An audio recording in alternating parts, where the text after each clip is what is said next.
ఎడమ కంటి నుంచి రెండంటే 2 కన్నీటి బొట్లు రావాలి. ఎక్కువ తక్కువ కాకూడదమ్మాయి.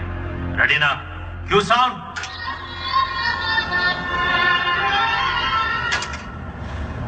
సౌండ్.